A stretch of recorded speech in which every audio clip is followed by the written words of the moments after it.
Hola a todos y a todas y bienvenidos a este nuevo episodio de Microvioleta Podcast, un espacio seguro y de confianza donde tenemos muchísimas mujeres referentes y hoy precisamente vamos a hablar de un tema que genera a veces muchas polémicas. De hecho, yo hoy me he puesto para romper estereotipos y de eso queremos hablar, de las matemáticas. ¿Y con quién mejor hablarlo?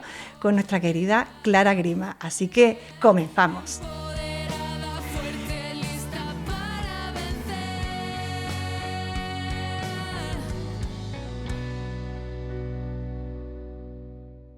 Bueno, Clara, bienvenida. Bien hallada.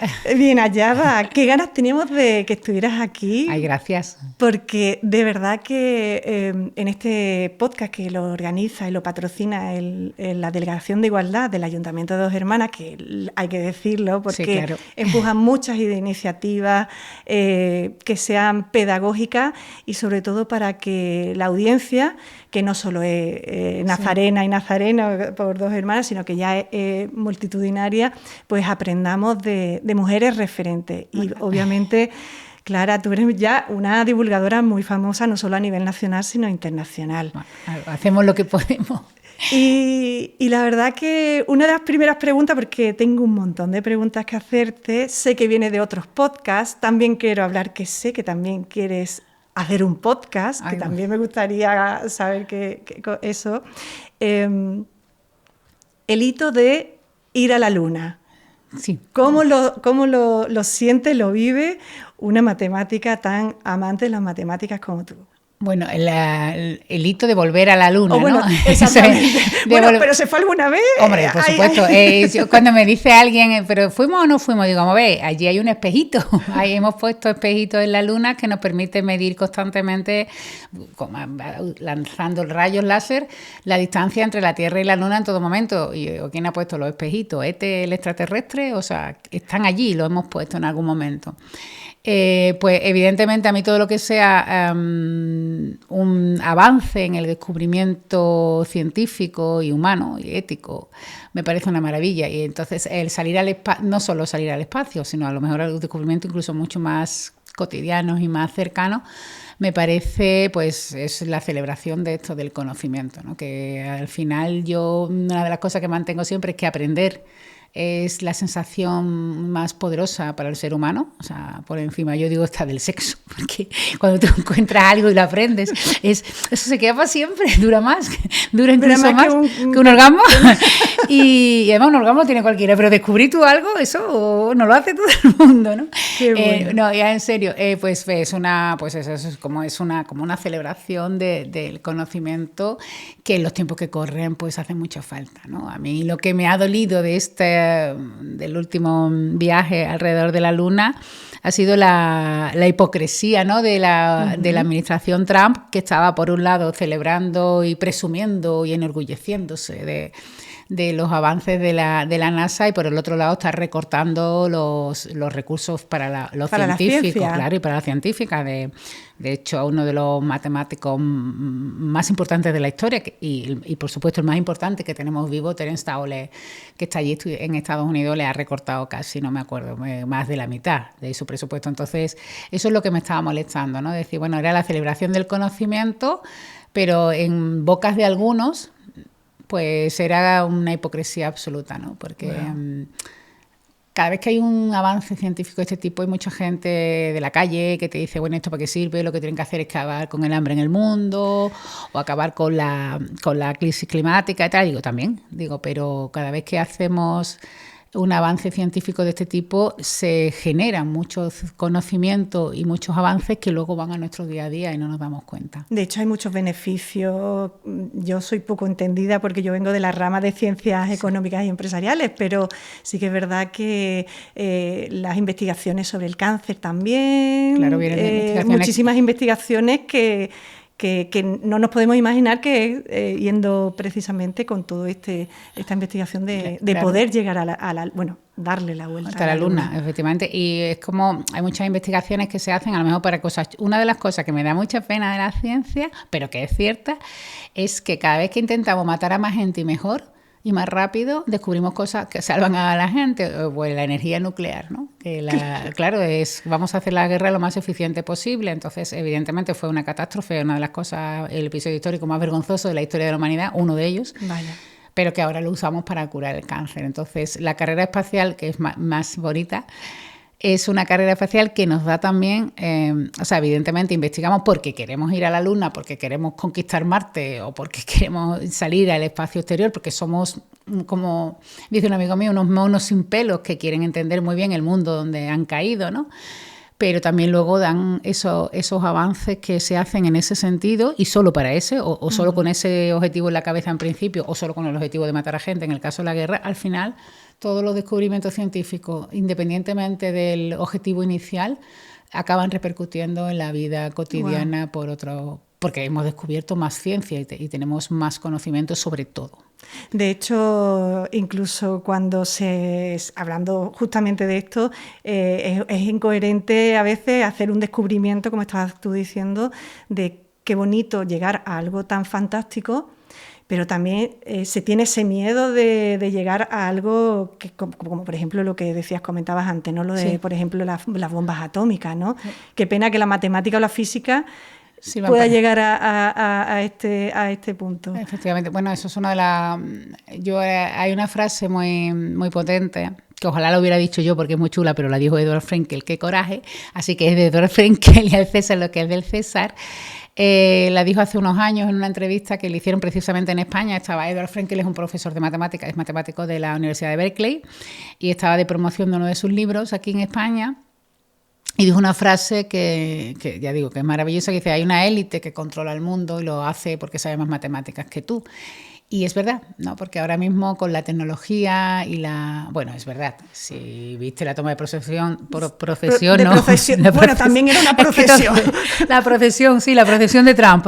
La toma de procesión de posesión de Trump, los que estaban en la primera línea, que eran Elon Musk, eran Zuckerberg, eran Bezos, los dueños de las tecnológicas, ¿no? Esta gente ha conquistado el mundo con matemáticas, con toda la tecnología, la inteligencia artificial es una de las herramientas más poderosas que tenemos para salvar al mundo, ¿no? Para desarrollar antibióticos contra bacterias superresistentes, para diagnosticar de cáncer, para la estructura de las proteínas, pero a la vez es una herramienta muy peligrosa y que puede tanto, como yo digo, tanto salvar al mundo como acabar con él, ¿no? Entonces, sí, eso pasa siempre. Ese trabajo que me parece tan relevante y tú que lo llevas muy en tus clases, ¿no? Entiendo que tanto en la universidad como de la forma de divulgar en institutos o en colegios, hablas de ese discurso de, oye, las matemáticas son muy buenas para hacer muchos avances, pero das con claridad este tema tan ultra, ¿no? También de, por ejemplo, se me ocurre, ¿no? Los terraplanistas, ¿no?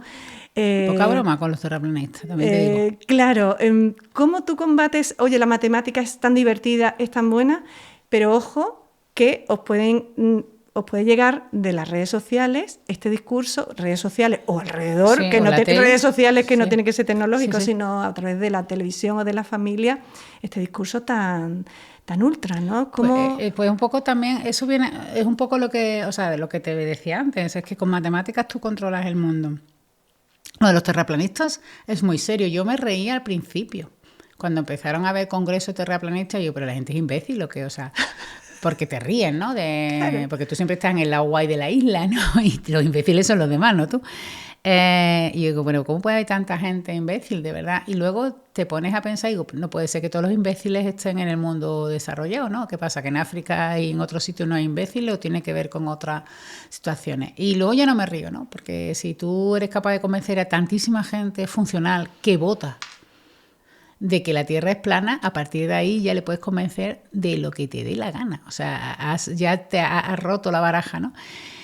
Y eso se explica, por ejemplo... en una clase, por ejemplo. En una clase, o sea, hay una de las materias que yo investigo y que yo explico, sobre todo en informática, se llama teoría de grafos, y hay un concepto, un grafo es un objeto matemático que son puntos y rayas. Por ejemplo, una red social, puedes poner un puntito para representar una red social. Lo que pasa es que las redes sociales tienen muchos puntitos, pero bueno, puedes poner un punto representando cada uno de los usuarios de una red social, de Facebook, Twitter, Instagram, y 2 de esos puntitos lo unes con una línea en el dibujo, si son amigos en Facebook, o con flechitas si se siguen en Instagram, en Twitter o las que son dirigidas, ¿no? Tenemos Facebook y LinkedIn que no son dirigidas, es decir, que si tú eres mi amiga en Facebook, yo soy tu amiga en Facebook, ¿no?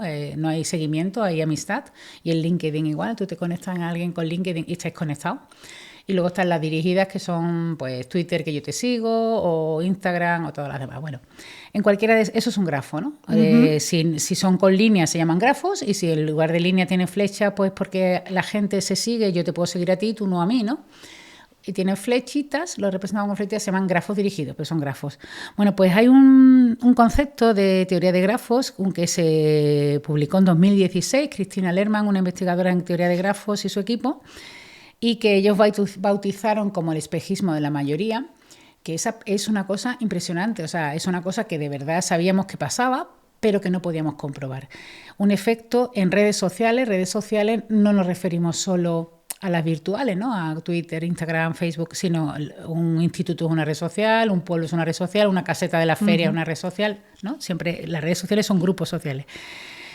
Pues vienen a ellos, antes no se podía documentar este efecto que ellos llaman el espejismo de la mayoría, no sé si he dicho el nombre, porque no se sabía quién era amigo de quién, ¿no? En el mundo real, antes, ni ahora tampoco, pero bueno, no sabíamos quién se relacionaba con quién. Ahora tenemos muchos datos, que son el petróleo del siglo XXI, que nos dicen cómo se relaciona la gente, al menos en redes sociales virtuales, ¿vale? No significa que a lo mejor yo te sigo a ti en Facebook, pero, o sea, somos amigas y no nos hemos visto nunca, pero bueno, son muchísimos datos que nos permiten inferir comportamientos. Y ellos lo han visto en redes sociales ya con datos, con grafos que representan a redes sociales reales, o sea, con datos de verdad. Y lo que hacen lo que se demuestra aquí es que si tú en un conjunto, en una red social, en un determinado, se llama un clúster, en un determinado vecindario, ¿no? Una determinada burbuja social, puedes identificar a los sensores, que son lo que llama la gente los influencers, ¿no? Hay los puntos destacados. En matemáticas se llaman los sensores, los puntos más centrales, tienen muchos nombres. Vamos a decirle los influencers, que yo creo que en el lenguaje coloquial... como que se entiende mejor, ¿no? Claro, que se entiende mejor. Bueno, pues calcular los influencers de una red social es muy fácil, es una operación muy sencillita, yo la enseño en clase, bueno, muy sencillita, sí. ¿No? De primero de carrera. Dentro ¿no? de todo lo que puede ser la gama. Exactamente, lo puedo enseñar en primero de informática, que es calcular, bueno, unas cosas de una matriz, pero que es una cuenta sencillita. Tú me das a mí los datos de la red, de quiénes son los usuarios y quiénes son amigos de quién, y yo te lo meto todo en una matriz y con unas cuentas sencillitas digo, estos son los sensores, ¿no? Los influencers, ¿no? Pues hay 7, hay 10, lo que sea, ¿no? Tienen que pasar un cierto parámetro y estos son los sensores. Bueno, pues si a estos sensores, a estos influencers de una red social, a todos, tú los convences de que todos a la vez, consigues que todos a la vez den el mismo mensaje, o sea, el resto, los que no son influencers, lo que perciben es que la mayoría, más del 50%, lo está diciendo. O sea, con que lo digan los sensores. Tú puedes tener 10.000 usuarios. Una percepción, ¿no? Sí, la percepción es un espejismo, porque es mentira. Entonces, ellos lo hacen con un dibujo muy bueno, que es un grafo que es el que yo uso en los institutos, sobre todo en primaria y en todas mis charlas, para que la gente se dé cuenta de qué fácil somos de manipular con las matemáticas, con las redes sociales. Ellos usan un grafo que tiene 14 usuarios, 14 puntitos, chiquititos, para que tú lo veas, porque si te pone, si te pone 1.000 millones, igual no ves nada, ¿no? Entonces, en esa red social de 14 personas, para que se vea clarito y fácil, hay solo 3 sensores. Y entonces yo le digo a los chicos, mira, en este grupo de 14 hay 3 personas terraplanistas. Y nosotros desde fuera, porque claro, esto es muy importante, cómo se ven las cosas desde fuera de esa burbuja social y cómo se ven desde dentro. ¿No? O sea, yo digo, esto también es una llamada a la empatía, porque muchas veces la gente hace cosas que nos parecen de imbécil, como yo he dicho, pero si te vas a su burbuja social, igual tú también las harías. O sea, entonces vamos a entender a la gente por qué hace esas cosas. Pero vuelvo, que me derivo muy rápido. De estos 14 hay 3 que son terraplanistas. Imaginaos que yo desde fuera observo esa red social, ese grupo pues de un instituto, digo, bueno, no me preocupo porque son 3 colgados, pero la mayoría sabe que la Tierra es esférica. Bueno, pues si ahora tú vas observando en esa imagen que son puntos y rayas, que es muy fácil, ¿eh? Y vas mirando usuario a usuario de los 11 que no son influencers, ¿qué perciben? Todos perciben que más del 50% es terraplanista. De hecho, hay un 36% de los puntos de esos 11, porque está hecho todo con porcentaje para que se vea la trascendencia, hay 36% de los usuarios de ese pueblo, de esa red social, que perciben que el 100% son terraplanistas. Wow. Y claro, tú imagínate que si todos tus amigos son terraplanistas, tú puedes enseñarle fotos de la NASA por WhatsApp, hablarle de Eratóstenes, que en la antigua Grecia ya se dio cuenta que la Tierra era esférica. Pero lo que pasa es que muchas veces cuando estamos en un grupo donde se empieza a lanzar un bulo de este tipo, y tú sabes que es mentira, ¿no? Pues tú al principio eres combativa. Y dices, mira, eso es una tontería, te mando una foto de la NASA, pero si durante todo, con cualquier edad, si eres adolescente o con mi edad, con 55, si todo tu grupo o una parte muy importante de tu grupo está repitiendo ese mensaje constantemente, pues llega un momento que dices tú, bueno, yo ya no voy a ser la saboría del grupo de WhatsApp, ya no digo más nada, que digan lo que quieran y te callas. Y ahí empieza el problema, porque si te callas, tú sigues recibiendo la información, el discurso solo viene en un sentido. Y puedes llegar a dudar y puedes llegar a cambiar de opinión. Bueno, pues eso es lo que se llama el espejismo de la mayoría, y lo que consigue es que el resto, los que no son influencers, vean como normal cosas que no lo son. O sea, racistas, homófobos, machistas los ha habido siempre, pero les daba vergüenza decirlo. Bueno, y el ahora racismo, como ven, bueno, claro, el fascismo también. Claro, el fascismo, la ultraderecha, o sea, franquistas seguro que había. Lo que pasa es que les daba vergüenza decirlo. ¿Qué pasa? Que si tú ves que los influencers lo dicen tan normal, dices tú, bueno, ¿por qué no lo voy a decir? Si es lo más normal del mundo, si todo el mundo es facha. Incluso podríamos decir que incluso estas personas pueden decir, bueno, pues a lo mejor no fue tan malo. Claro. O sea, porque la creencia va cambiando. Claro, porque, bueno, de hecho lo hay, ¿no? Ahora tenemos a los jóvenes diciendo que quieren que vuelva el franquismo. Que algunas veces yo digo, pienso, ojalá. No, lo que pasa es que me duró poco, ¿eh? Digo, para que vean cómo vivían y cómo van a vivir, ¿no? Claro. O sea, yo cuando veo a chicas jóvenes con pulseras de Vox y digo, me entran ganas de regalarles los libros del patronato si supieran que se lo van a leer sobre el patronato de protección a la mujer, o ponerles algún documental. Bueno, y ¿no? que es como irónico, ¿no? Protección a la mujer, sí, ¿no? La tenían tan protegida que no la dejaban vivir. Que la tenían en campo de concentración, básicamente. Y eso están consiguiendo, ¿no? ¿Y cómo se consigue? Nos parece, es muy fácil decir los jóvenes son idiotas o la gente es idiota, pero la verdad es que no, o sea que tiene que ver con eso, ¿no? Con lo que tú recibes. Si tú y yo estuviéramos en una burbuja social de ese tipo, a lo mejor seríamos otras personas. Eso lo empecé a buscar y estudiar yo a raíz de 2016 en España. Murió un niño de difteria. No sé si tú lo recuerdas porque fue una noticia muy llamativa. En 2016, si no me equivoco, pues soy muy mala con los números. No te preocupes, yo en el 2016 andaba por Chile, pero esa noticia... Fue una noticia, pues fue muy impactante, porque un niño español, o sea, en España, en el primer mundo, con 6 añitos se muere de difteria y no estaba vacunado, ¿no? Porque sus padres eran antivacunas. Okay. Y se murió porque los médicos no sabían lo que tenía el niño. O sea, no reaccionaron a tiempo porque ningún médico había visto nunca difteria en el hospital, en Cataluña. Entonces ya fue el padre de un médico que estaba en activo y dice, ¿no tendrá el chiquillo difteria? Porque claro, lo habían estudiado en los libros, pero ellos no habían visto un caso de difteria en su vida, eso no existía, ¿no? Claro. O sea, y fue el padre, de uno de los pediatras que dijo, mira, si el niño tiene difteria, y efectivamente tenía difteria, hola. Y en España no había medicación, en Francia la trajeron y venía caducada porque... Lo tenían a lo mejor en los almacenes. Llegó de Rusia la medicación y cuando llegó ya el niño no llegó a tiempo. Entonces yo me acuerdo que como tengo hijos pequeños en aquella época, me estaba súper enfadada, digo, ¿por qué? Porque hay muchos niños que tienen que sufrir la locura de sus padres, pero me parecía tan inhumano que en el siglo XXI, en España, que tenemos un sistema sanitario como el que teníamos, que un niño se muera porque tus padres no te han querido vacunar. Yo decía, la gente es imbécil, de verdad. Y ahí entrará, por supuesto, el discurso de libertad de... Claro, pero me puse a mirar... protección a la infancia, claro. Estudiando un poquito de sociología llegué a esto, que son matemáticas, que es lo que te contó el espejismo de la mayoría. Digo, no, la gente no es imbécil. O sea, los antivacunas no son imbéciles, simplemente están en la burbuja presionados, porque no puede ser la imbecilidad. Quiero decir, en Burkina Faso no hay imbéciles, porque allí todo el mundo quiere vacunarse y hace colas y se pegan por vacunarse. Completamente. Entonces, ¿qué pasa? Que nosotros los europeos somos imbéciles y en África... Que de hecho en África dirán, pero que esto es europeo que le has dado ahora, ¿no? Pero es que no tiene que ver con la imbecilidad, tiene que ver con lo que tú recibes. Si tú estás todo el día, si tu hijo está sano, feliz, tú no conoces a nadie que tenga sarampión y te están bombardeando con que las vacunas te van a causar autismo, que no se sabe la causa del autismo. Pero ojalá se supiera, y si supieran que son las vacunas, no se sabe. Pues tú llega un momento que dices, bueno, a ver si es verdad, o sea, estás decidiendo sobre la vida de tu hijo, ¿no? A ver si le voy a provocar yo a mi hijo autismo. Si te vas metiendo ese miedo, al final tú caes, ¿no? Cuando eso es mentira todo, no causan autismo, no se sabe lo que causa el autismo.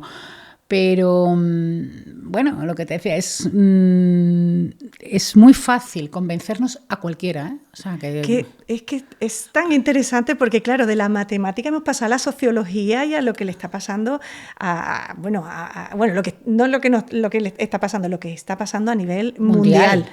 Mundial, porque yo sé que tú no tienes pelos en la lengua para hablar de tanto de matemática como de la parte, bueno, lo que está pasando también, esa guerra absurda, desde Irán hasta Gaza, desde Gaza hasta todas las guerras son absurdas y todas las vemos y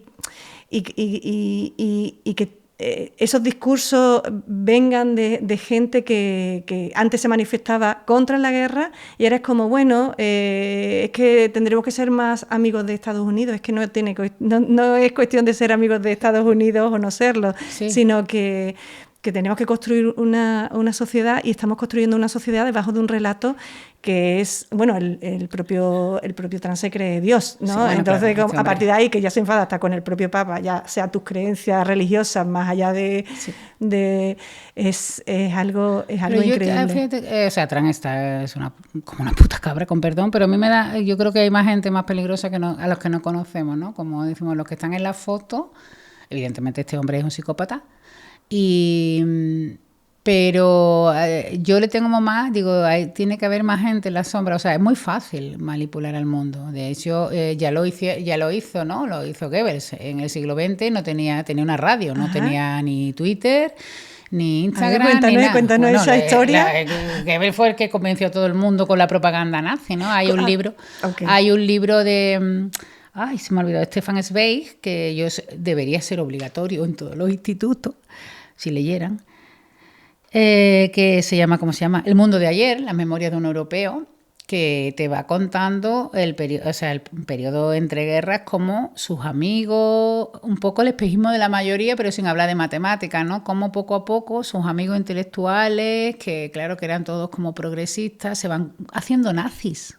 Qué increíble. Y entonces él poco a poco, él no cayó en esa red, pero los demás, gente muy inteligente, gente muy cercana a él, se fue convenciendo y se convirtió en nazi. ¿Porque eran imbéciles? No, porque igual yo también sería nazi. Y también luego viene tú no sabes qué hubieras hecho en aquel momento, ¿no? Porque tú te estás machacando constantemente con una propaganda y tú al final eres un animal de grupo. O sea, el ser humano ha ganado la evolución no porque fuéramos los más rápidos, que no lo éramos, ni los más fuertes, ni siquiera los más listos, creo yo, sino porque nos hicimos grupo, porque nos empezamos a cuidar unos a los otros y de eso hay pruebas fósiles, ¿no? De que una cría de otro animal, si tenía un problema, se le abandonaba. Exactamente, y era como el peor castigo, claro, ¿no? Lo abandonamos y tú tienes muerte. Y muerte porque no podemos dejar atrás a la tribu, ¿no? Por un niño que tenga deformaciones y los humanos sí, lo que hicimos fue cuidarnos, fue el grupo y hacer ese grupo ha sido, bueno, esa teoría no es mía, es teoría de la gente que sabe de evolución humana, que no es mi caso, fue el grupo lo que nos hizo fuerte. Entonces si tú todos vivimos en grupo, todos necesitamos estar en grupo cuando eres adolescente y cuando tienes mi edad también, y si el grupo se hace nazi o se hace terraplanista o se hace antivacuna o tú tienes un ego a prueba de bombas, o tú es muy probable que si no, estando en otra burbuja sería de otra manera y yo también sería de otra manera. Y de hecho, la verdad que me hace mucho sentido porque si tú eres feminista, por ejemplo, en mi caso muchas veces cuando yo he declarado desde siempre que soy feminista, si tu grupo no entiende bien el concepto o piensa que el feminismo es el embrismo, que es lo que es la confusión de siempre, lo contrario de machista, o sea, ni feminista es muy cortita, está ni la machista. Y digo, jolín, mira qué fácil llegar y decir que lo contrario de machismo no es feminismo, que es embrismo, y estamos cansadas de decirlo. Da igual, pero tendremos que seguir diciéndolo. Feminismo, igualdad, lo decimos en la cámara, feminismo, igualdad. A donde quería ir, claro. Te sacan del grupo, de hecho ahora el feminismo, la cuarta ola, que fue muy poderosa porque salimos muchísimas mujeres a la calle, acompañadas de la calle, lo que estábamos hablando del grupo. Pero, por ejemplo, yo me acuerdo que era una fiel defensora de las mujeres en los puestos de liderazgo en las empresas. Y claro, decía que era feminista y a veces incluso me decían, pero mira, Esther, en tu discurso no digas feminista porque como que suena mal. Sí. Entonces, claro, ya eres apartada del grupo. Entonces, tú misma, para seguir intentando conseguir cosas, siendo consciente de que... yo lo he hecho también. De que ya no lo hago, pero sí lo he hecho. Claro, ya tú dices, mira, a esta edad yo sigo... Pero yo recuerdo en esa época que decía, bueno, pues no voy a decir feminismo, pero yo me tengo que meter aquí en estas empresas a divulgar y a compartir lo que es la igualdad, ¿no? Y claro, pero si no haces un ejercicio completo de convicción de que tus valores van, porque yo decía, ¿quién puede estar en contra de la igualdad?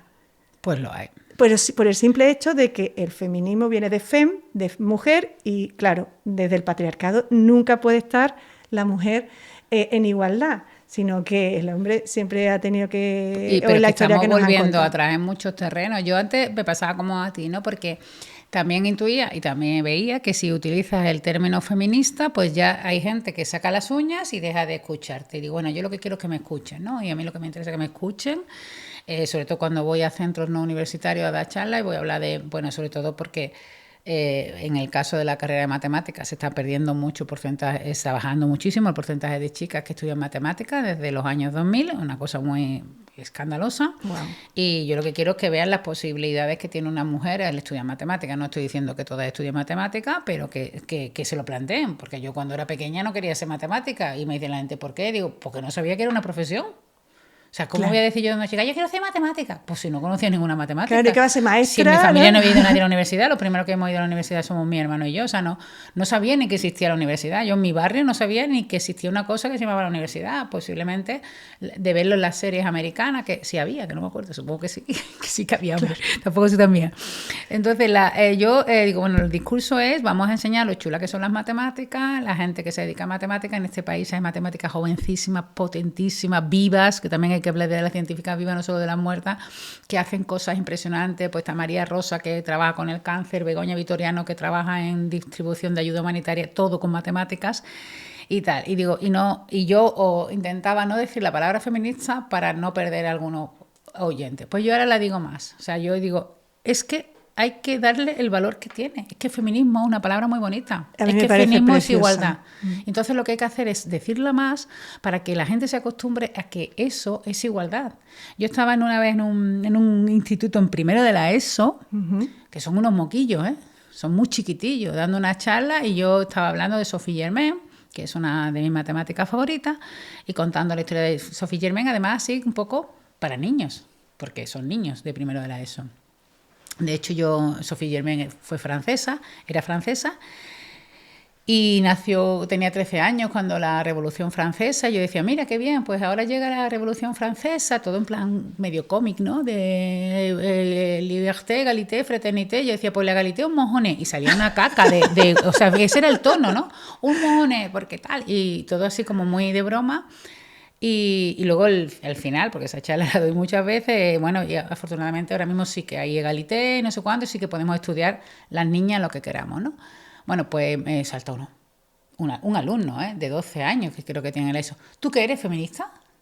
Y digo, sí. ¿Y con arrogancia, sí, ¿no? Sí, ¿pero tú qué eres, feminista? Digo, sí, claro, yo no había dicho feminismo, Digo, sí, claro, y tú también, ¿no? Y dice, yo no.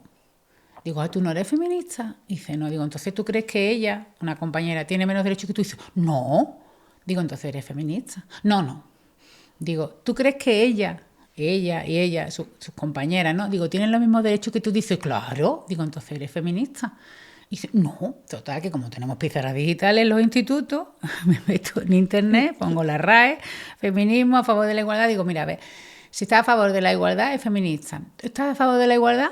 Y dice, sí. Digo, entonces eres feminista. No, feminista, ¿no? Digo, pues mira, pues ya lo que tienes es un problema de comprensión lectora y yo ya no sé qué hacer contigo. Y a partir de ese momento digo, claro, di feminista. O sea, el feminismo es una palabra muy bonita y no hay que tenerle miedo. Y yo yo no le he tenido miedo a la palabra, sino a no decirla para que no te digan, vale, una feminazi. Exacto. ¿No? Que lo dicen. Pues sí, soy una feminazi si quieres utilizar ese término, que es horrible, porque todo lo que es una nazi es horrible, pero soy feminista y ser feminista es lo normal. O sea, lo bueno. O como decía también una amiga mía, ¿no? ¿Eres humano o eres un hijo puta? No, yo soy humano. Pues igual, ¿eres feminista o eres un hijo puta? Claro, eso es así. Claro, o como decía una amiga mía también, ¿no? Mi querida Carmen Cestero, dice, a ver, todos somos feministas, lo que pasa es que, por ejemplo, tú todavía no lo sabes. Exactamente. Bueno, eso lo digo yo con las matemáticas, a todo el mundo le gusta las matemáticas, pasa que algunos no lo saben todavía, pues es un poco pues eso, sí. Es que es lo mismo, es que decir que no eres feminista, decir que no te gustan las matemáticas, no tiene sentido. O sea, porque a todo el mundo le gustan las matemáticas. Bueno, puede haber gente que no sea feminista, de hecho los hay, ¿no? Que no están a favor de la igualdad, que han hecho muchísimo para que las mujeres no sean iguales, ¿no? Y vuelvo a una noticia de última hora que bueno, antes me ha dicho Clara, ¿eres periodista? Digo, yo tengo una vocación de periodismo, pero bueno, yo estudié eso, lo que te comenté, soy divulgadora, comunicadora en igualdad, sí. Pero sobre todo para el empoderamiento femenino y la independencia económica de las mujeres, que para mí es, vamos, la base. Pero volviendo a esta noticia... Que tampoco se dice mucho, pero bueno. Claro, volviendo a esta noticia que escuché, en Estados Unidos, ya para... se está como incentivando en que las mujeres que no tengamos el sufragio universal, que conseguimos... Lo has escuchado, ¿no? O sea, ya es que como... Pero que te parece una locura, pero que hay gente que cree que la Tierra es plana. O sea, que así se empieza. Primero convéncelos de que la Tierra es plana y a partir de ahí... Totalmente. O sea, los han convencido de la que Tierra es plana, para que lo convenzan, que no me salía la expresión, de que no tenemos por qué votar porque somos tontas.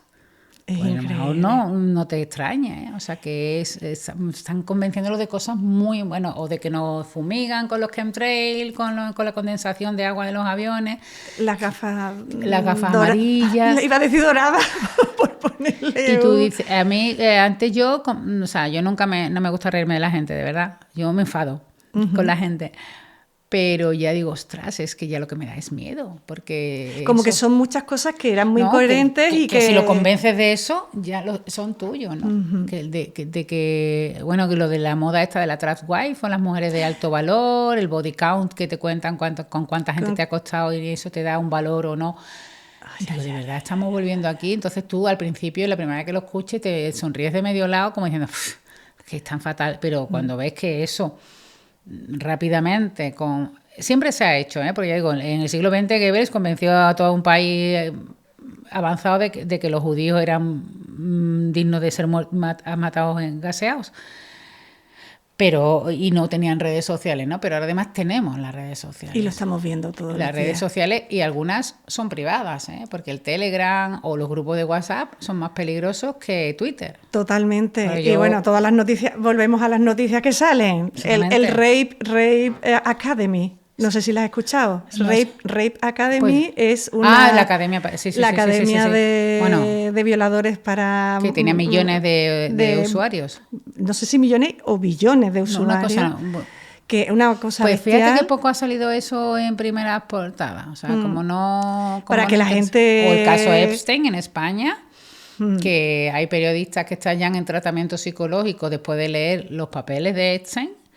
En España tampoco se ha hablado mucho de ese tema, o sea, porque son los poderosos, están ahí los poderosos, y los poderosos están ahí porque son los que controlan el discurso. O sea, yo no veo la tele porque no me da tiempo, y cuando tengo tiempo, pues francamente sí que me gusta, por ejemplo, ver series y películas, pero la tele, digamos, de noticias y tal, yo no la consumo, salvo cuando voy al gimnasio.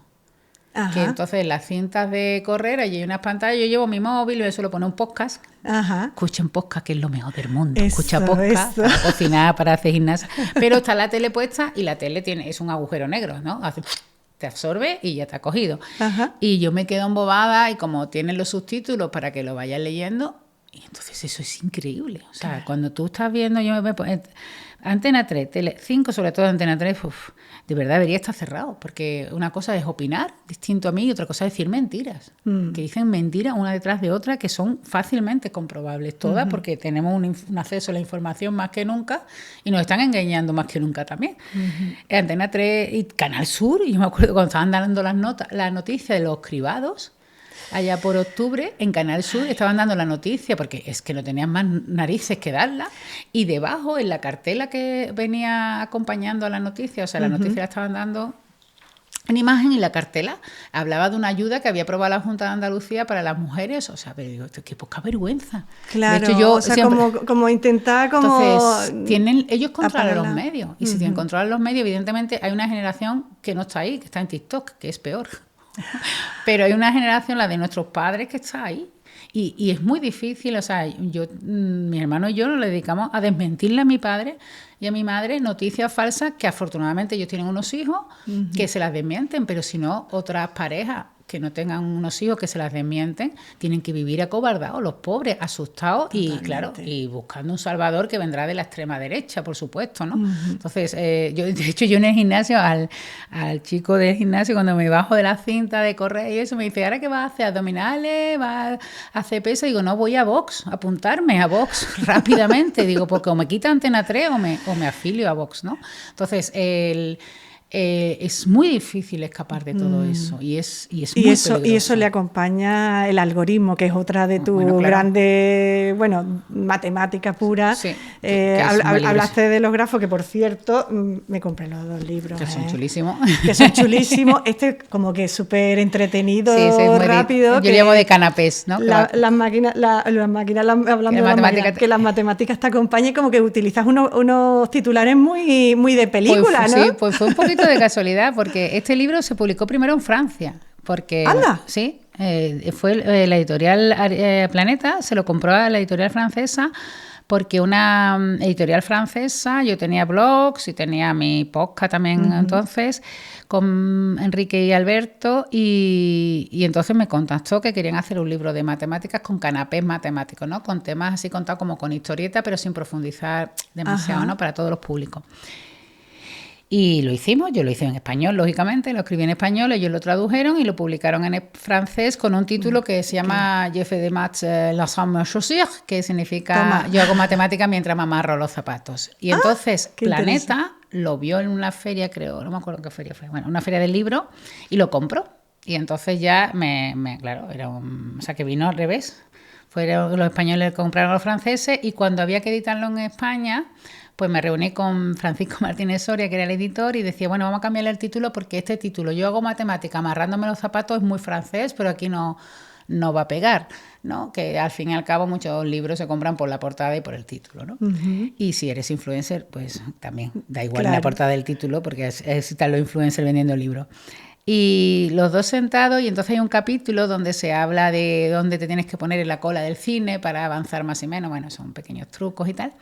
¿Y en la cola de los coches también? En la cola de los coches también. Bueno, siempre en la cola en qué caja te tienes que poner en función cuando vas al supermercado. Se llama teoría de colas. No va a funcionar siempre porque hay mucha probabilidad y tal, pero bueno, porque puede ser que la cola que tú cojas, pues de pronto venga un señor que traiga 200 euros moneda de una peseta, de una peseta de 5 céntimos, ¿no? O sea, puede haber cosas que cambian, pero sí que hay teorías. Y en ese capítulo, esa ilustración preciosa, que las ilustraciones son todas de Raquel Gu, que es una ilustradora de Barcelona, a la que conocí en Twitter, cuando Twitter era una red social y no lo que es ahora. Y ella hizo esa ilustración para ese capítulo. Entonces lo estábamos los dos viendo ahí en Barcelona y no sabíamos, yo qué sé, que yo iba cansadísima. Y no sabíamos qué título ponerle, porque la portada del otro libro es de otro capítulo, Con los zapatos. Y venga a pasar, y pasamos por esta, y digo, que las matemáticas te acompañen. Claro, pero yo estaba ya diciendo, mira, no edite el libro, porque yo estoy muy cansada, yo me quiero ir ya al hotel, estoy cansadísima, venía de hacer varios viajes. Y digo, que las matemáticas te acompañen. Y dice, ¡ay, fantástico! No sé cuánto.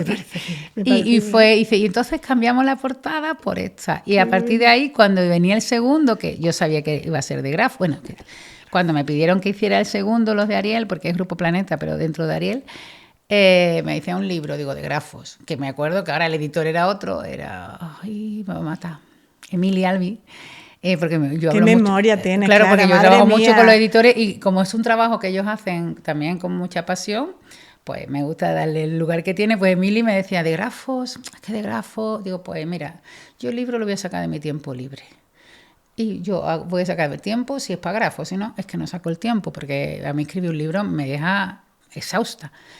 Y digo, y además cuando yo doy charlas sobre teoría de grafos en los institutos, que me parece una herramienta maravillosa para detectar el talento matemático, además casi siempre me pasa que vas a un instituto o a un cole, porque yo lo enseño desde primaria, se pueden enseñar desde primaria, si se quisiera se podrían poner los temarios de primaria, y lo pones a los niños a jugar con grafos, me doy cuenta que los niños son muy listos. Incluso, y esta escena al principio me llama mucho la atención, pero ya me he acostumbrado, incluso niños y niñas que están como dejados ya de por imposibles de la clase de matemáticas. Así como no sirves para las matemáticas, chao. Se ponen a pensar, como eso no les parece matemática porque son puntos y rayas, se ponen a pensar y empiezan a hacer unas cosas que yo no he hecho. O sea, quiero decir que resuelven unos retos que yo no he resuelto. Me lo sé porque yo llevo 30 años explicando teoría de grafos en la universidad, claro, pero que yo no lo saqué cuando me lo contaron. Y me ha pasado eso, ¿no? De decir, ostras, este chico es un crack. Y me decía el profesor, este chico, ni puta, no deja de clase. Ay. Digo, pues este chico es un crack, ¿no? Entonces, es una herramienta que podría darse en primaria, que no se da, que podría darse en secundaria, no se da. Ya se intentó meter en bachillerato, pero tampoco con muchas ganas, la verdad. Y los profesores cuando yo di charla, dicen, bueno, es que yo no les puedo enseñar grafo porque yo no sé grafo, porque claro, grafos no lo estudian. Y me habían pedido que hiciera un libro de grafos. O sea, que está dedicado a los profesores, a las maestras. Yo voy a hacer un libro de grafos. Cuando me llamó Ariel, vamos a hacer otro libro de grafos. Es que no lo va a comprar nadie. Digo, no hay libro.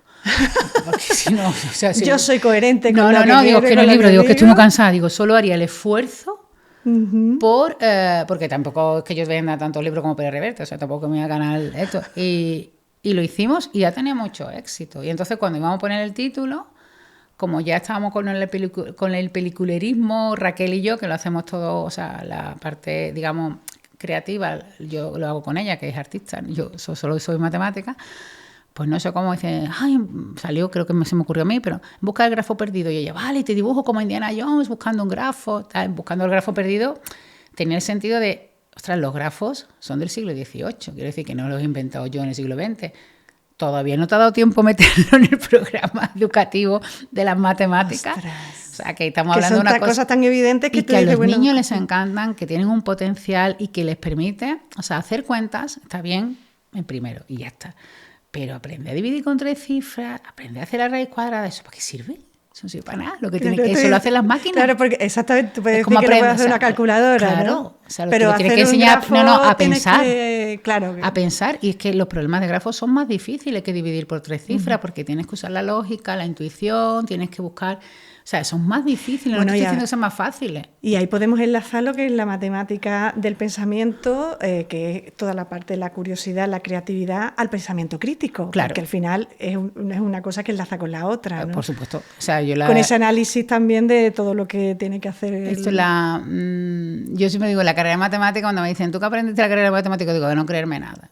O sea, porque, y eso es una cuestión que es verdad, digo, yo no me de lo único que te enseñan en la carrera de matemáticas, estoy exagerando, ¿no? Claro. Para eso somos andaluces y tenemos patente de corso para exagerar. Claro. Digo, lo único que me enseñaron es a no fiarme de nadie. O sea, en matemáticas, cada cosa que se dice, te lo demuestran, bien demostrado y tal. Y llega un momento que a lo mejor cuando son cositas así más simples, te dice el profesor, bueno, eso lo demostráis vosotros, ¿no? O es fácil de ver que... y no lo demuestra, pues porque no puede demostrar ya todo, ya tenemos, digamos, la dinámica, vamos a demostrar cosas más difíciles.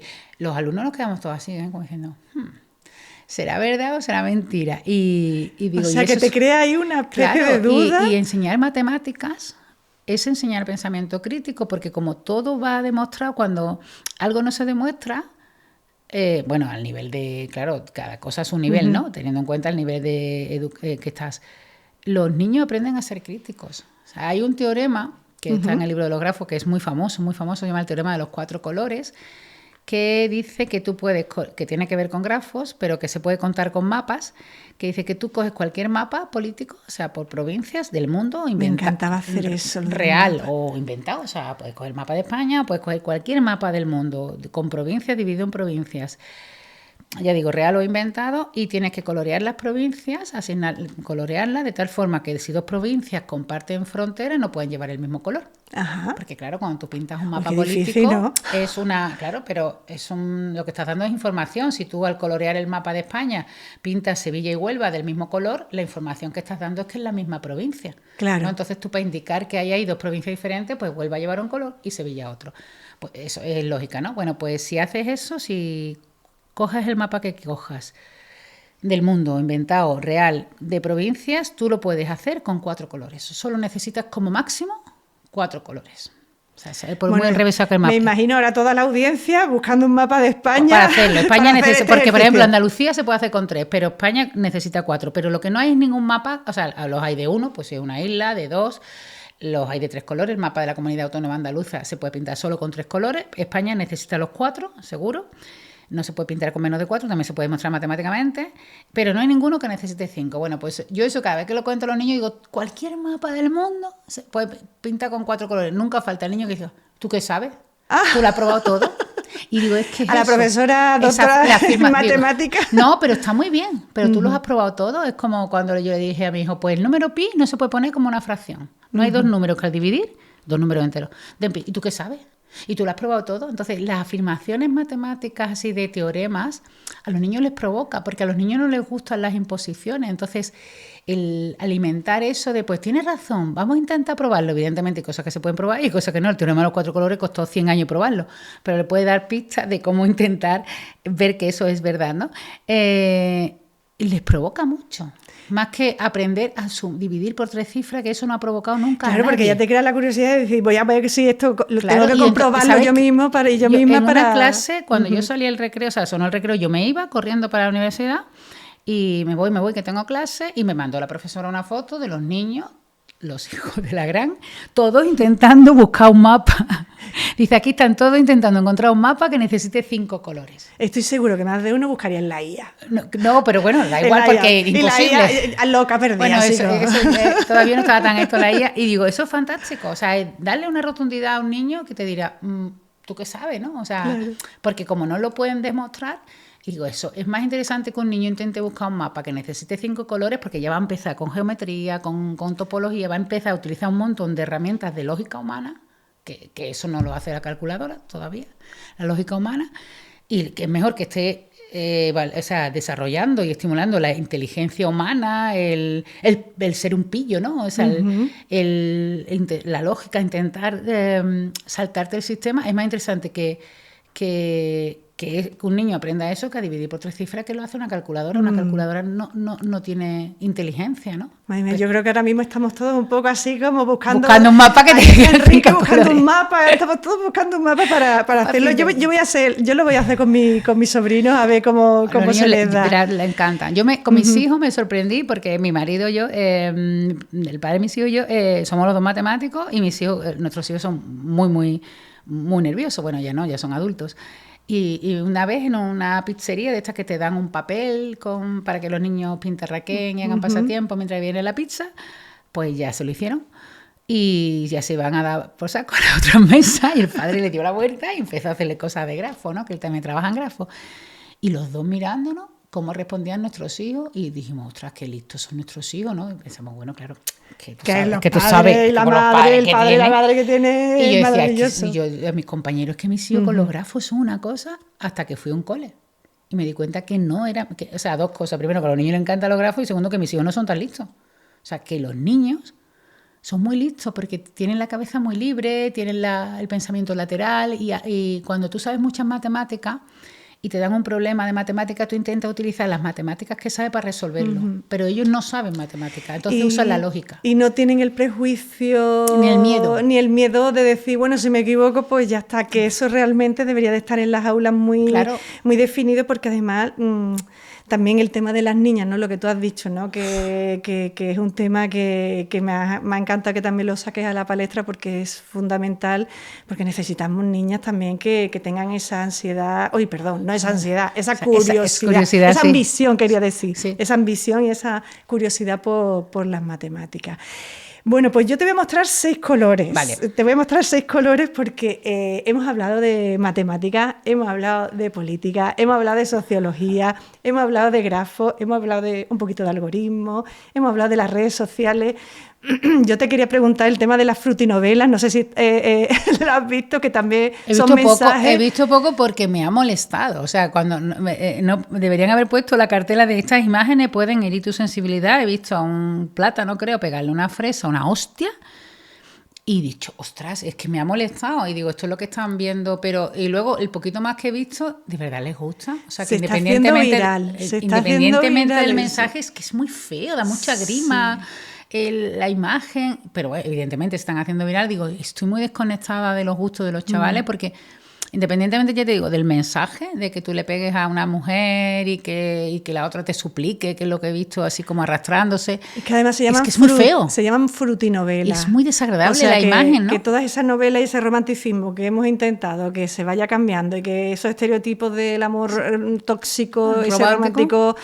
Y ahora hasta con fruta. Bueno, yo supongo que lo de la fruta es como no son personas, no es tan malo, ¿no? Exactamente. Sí, pero al final el mensaje es el mismo. No, misógino, machista, y feo, porque digo, mira, feo. Si fuera bonito, digo, bueno, pues vale. Es que están viendo, pero además que es muy feo, es muy desagradable. Pero no quiero terminar este podcast para saber tu opinión, que sabía perfectamente que estaba súper en contra de las frutinovelas y lo decimos claramente.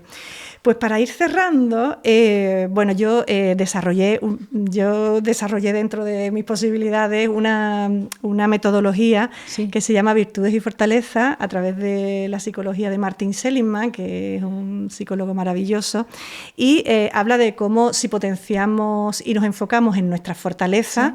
Por ejemplo, matemáticas, si a mí me gustan las matemáticas, pues enfócate en las matemáticas y si la desarrollas, pues vas a tener esa gran virtud del análisis, de si por ejemplo eres niño y te gusta la danza y tus padres son conscientes de que a ti te gusta la danza, pues la fortaleza y enfocarse en la danza, ¿no? Claro. Bueno, pues yo saco una metodología que te la voy a regalar, por cierto. Vale.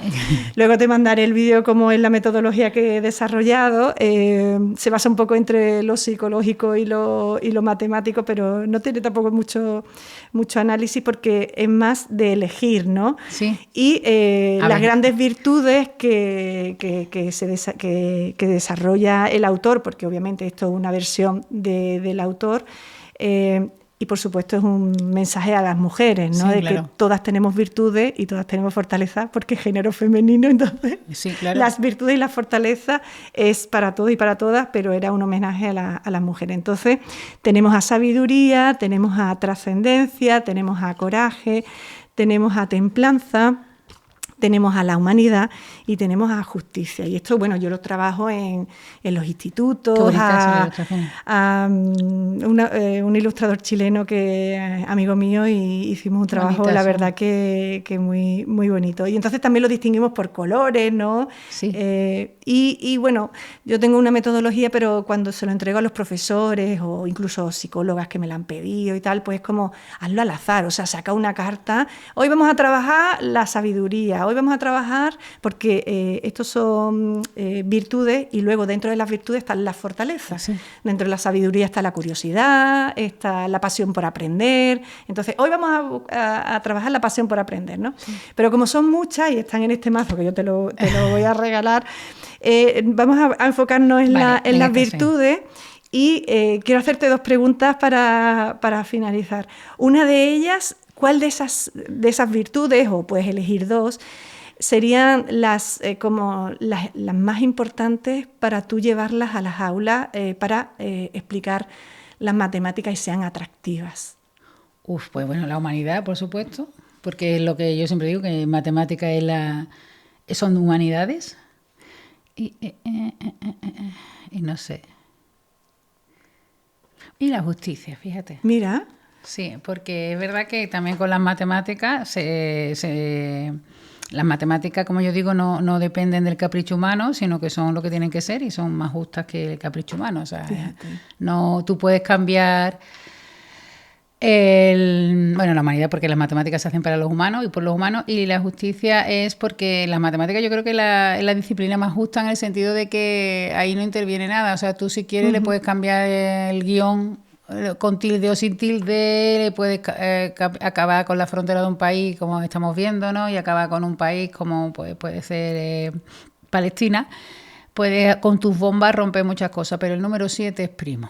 Ese ya puedes tú sacar todas las bombas. El número 7. Claro, ya está. El 7 es primo y el 11 también. Y por muchas bombas que tú tengas, ¿no? Y por mucho que tú seas Trump o Netanyahu o cualquier psicópata asesino de estos macarras bullies que tenemos en el mundo, el 7 es primo, ¿no? Y tú no puedes acabar con el 7. Entonces la matemática es justa porque la matemática no depende del capricho humano, ¿no? Entonces, qué bueno, me encanta. Y de hecho la justicia, pues, hablando un poco de lo que de las niñas, el problema que tenemos ahora, pues por ejemplo, yo creo que la inteligencia artificial bien usada, mal usada es peligrosísima, como la energía nuclear.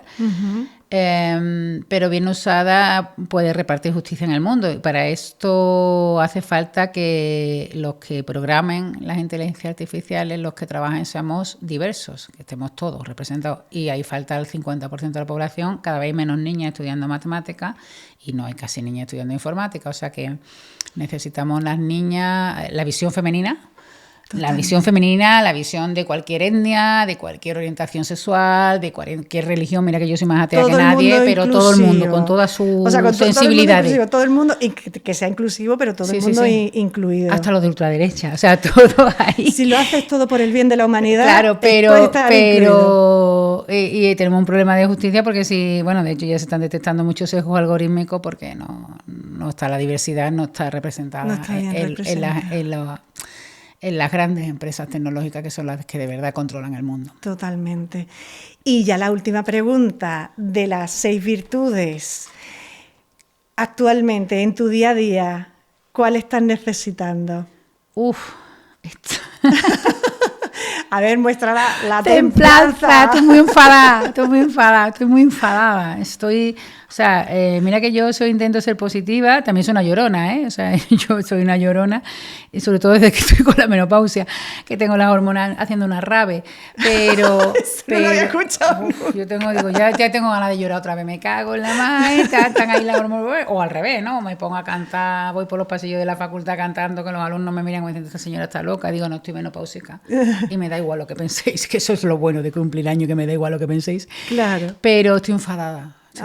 O sea, veo cosas de las que hemos comentado aquí, yo te digo, yo intento entender, ¿no? Intento ser empática, creo que la empatía es lo más importante, que es la virtud que deberíamos tener todos. Intento ser empática, intento entender, como te he dicho, los antivacunas, es que tienen el discurso que le están dando, igual yo también sería antivacuna, incluso los que hablan a los racistas y tal, y esa persona seguro que no es racista, lo que pasa que es lo que está escuchando, lo que llega un momento que ya se me acaba la empatía y me enfado, digo, ¿pero por qué? O sea, no me acuerdo ahora mismo de las palabras de Carl Sagan, ¿no? Cuando decía, si vivimos en un pequeñito punto azul pálido, ¿no? Y nuestra vida eso no es nada, nuestra vida no es nada, ¿no? No somos nada en el universo y vamos hasta aquí, el tiempo que estemos en el planeta, pues, o sea, es que duramos muy poco, o sea, que no llegamos ni a 100 años, eso no es nada, ¿no? Y el poco tiempo que estamos aquí, que en vez de estar, pues no sé, apoyándonos e intentando estar bien en la medida de lo posible, pues estamos liando en la que estamos liando, ¿no? Pues la guerra, el cambio climático, todo lo que está pasando. Todo lo que pasa con las mujeres afganas, o sea, es que todo, miras para cualquier lado, digo, de verdad, tío, con lo poco que vivimos, de verdad con el ratito que estamos aquí, vamos a quedarnos con ese planeta azul maravilloso. O sea, vamos a dejar de dar por culo, con perdón, y vamos a estar bien, que es que nuestro planeta es un punto azul pálido, pero es que nosotros dentro de ese planeta no somos nada, somos motitas de polvo en medio de una inmensidad, tío, vamos a llevarnos bien, por favor, si es que no somos nada, no somos tan importantes ninguno de nosotros. Pues vamos a quedarnos con ese ese final. No somos tan importantes, nos podemos creer lo importante dentro de nuestra familia, de nuestro contexto, no somos tan relevantes, de nuestros clústeres, pero vive y deja vivir. Exactamente. Y cuida el planeta, por favor, y cuida a las personas, que es lo importante. Que detrás de nosotros vienen nuestros hijos y les vamos a dejar un planeta hecho unos zorros. Así que nada, bueno, pues nos quedamos con toda esta información. Muchísimas gracias, Clara. Ha sido súper entretenido, súper dinámico. Ay, pues yo me lo pasé muy bien. Yo he aprendido un montón. ¿Sí? Vamos, de hecho tengo muchas ganas de cuando lo editemos y lo pongamos como el episodio, como que para aprender de todos esos grafos, porque de hecho, aparte de que tengo el libro, pues bueno, todos esos ejercicios que nos has puesto para que sigamos aprendiendo de ti y con las matemáticas, y que las matemáticas sean justas. Así que un placer, Clara. El placer ha sido mío totalmente, de verdad que me lo he pasado muy bien, muy bien. Muchísimas gracias. Y bueno, ahora se me olvidaba, pero tengo una gente maravillosa ahí detrás que te queremos dar un premio. ¿A mí? ¿Premio? Que lo tengo aquí, maravilloso. ¡Tarán! Es el micrófono. ¡Chulo! ¡Uy, qué bonito! El micrófono de Microvioleta Podcast. ¡Ay, qué bonito! Me lo voy a poner aquí para los vídeos, lo pongo aquí. ¡Qué bonito! ¡Qué bonito! Me encanta. Es algo que, bueno, tenemos una delegada de igualdad que es maravillosa, se la estamos entregando a todas las mujeres. ¡Qué bonito! Es que me encanta. Que están aquí, ahí lo tienes grabadito. ¡Qué chula! Que está grabado y todo. Sí. ¡Qué bonito! Y la verdad que... Es chulísimo. Bueno, me encanta. Me alegro mucho. Porque me encanta el violeta y me encanta... Lo voy a poner en mi mesa de despacho cuando vengan a revisión. No te voy a subir la nota. Es broma. Alumnos y alumnas, atención. No voy a subirle la nota a nadie. Pues bueno, también nos quedamos, estaba yo cerrando, pero se me olvidaba. Es precioso. Esa parte que es bonita, además te pega muy bien con las uñas que llevas, tan maravillosas. La uña de colorinchi. ¿Sabes por qué me la pongo de colorinchi ya? Porque mis alumnos me miran las manos y así digo, por lo menos mientras estoy explicando, por lo menos me están mirando las manos. Guiando con las manos. Pues nada, Clara, de nuevo, muchísimas gracias. Gracias a ti. Y nada, me voy a la cámara, a los telespectadores, a los seguidores, a los haters, que también tenemos haters. Que también hay que tenerlo. Hagan comentarios. Insúltennos. Y también pónganos cosas de colores bonitas. Y nada, ha sido un placer estar aquí con todos vosotros y vosotras. Y nos vemos en el próximo episodio. Y sigan también a Clara Grima en las redes sociales, al igual que Microvioleta Podcast. Y nada, un abrazo enorme y nos vamos hasta el próximo capítulo. Chao, chao.